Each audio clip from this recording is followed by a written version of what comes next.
अनिरुद्ध सर्दियों की छुट्टियां मनाने अपनी मौसी के घर गया हुआ था।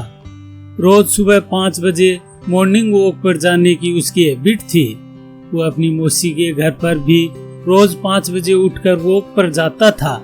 उसकी मौसी के घर से 2 किलोमीटर दूर एक सुनसान जगह एक हवेली थी जो खंडहर हो चुकी थी।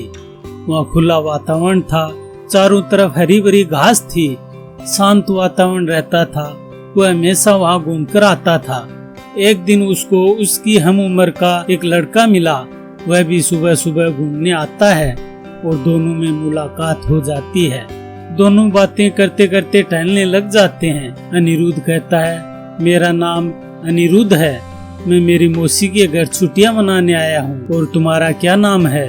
वह कहता है, मेरा नाम मनीष है, मैं तो यहीं का रहने वाला हूँ और रोज यहाँ घूमने आता हूँ। 8-10 दिन गुजर गए, दोनों में अच्छी दोस्ती हो गई। एक दिन जब अनिरुद्ध वॉक पर गया तो मनीष से पूछा, यार कल मेरी मौसी ने मुझसे पूछा तुम किधर घूम कर आते हो? तो मैंने उससे कहा वह पुरानी हवेली है, उस तरफ घूम कर आता हूँ। तो वह बहुत परेशान हो गई और मुझसे कहा उधर घूमने मत जाया करो। मैंने जिद करके वहाँ नहीं जाने का कारण पूछा तो कहने लगी वहाँ कोई प्रेत आत्मा रहती है। इतना सुनते ही मनीष ने हंसते हुए कहा, यार अनिरुद्ध तुम भी इस जमाने में कैसी बातें करते हो? प्रेत व्रेत कुछ नहीं होता। तुम इतने दिन से आ रहे हो, तुमने कभी यहाँ प्रेत देखा?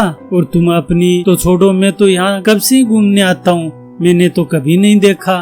अपनी मौसी की बातों पर ध्यान मत दो, वो तो ऐसे ही सुनी सुनाई बातें तुमसे कर रही थी। तुम जब तक यहाँ हो रोज इधर ही घूमने आया करो। यार तुम मेरे दोस्त हो, तुमसे बातें करने में मजा आता है। अनिरुद्ध रोज ही उस हवेली की तरफ घूमने जाता है और कुछ पल मनीष के साथ बिताता है। 10-15 दिन बीत चुके थे। एक दिन अनिरुद्ध थोड़ा मायूस होकर मनीष से कहता है, मनीष थोड़ी देर उस बेंच पर बैठते हैं। मनीष कहता है, यार क्या बात है, तुम आज उदास क्यों हो? अनिरुद्ध कहता है, यार आज 30 दिसंबर है और मैं आज मेरे घर जा रहा हूँ, मैं तुम्हें बहुत मिस करूँगा। मनीष हंसते हुए कहता है, यार अनिरुद्ध दुख तो मुझे भी होगा, मगर तुम ऐसी बहकी बहकी बातें क्यों कर रहे हो? आज 30 दिसंबर नहीं 9 जून है।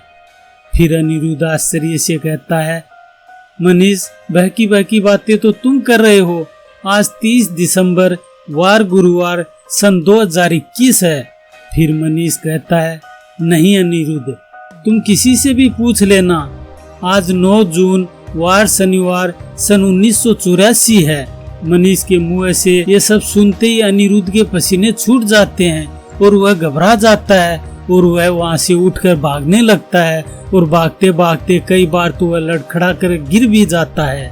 अनिरुद्ध जैसे तैसे अपनी मौसी के घर पहुँचता है और एक ही बात बड़बड़ा रहा था, 9 जून वार शनिवार सन 1984, 9 जून वार शनिवार सन 1984, 9 जून वार शनिवार सन 1984।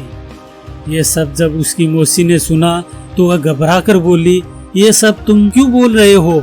तो अनिरुद्ध ने कहा, ये सब मुझे मनीष ने कहा। फिर उसकी मौसी कहती है, क्या तुम्हें मनीष मिला था? इसीलिए मैं कहती थी तुम उस हवेली की तरफ घूमने मत जाया करो।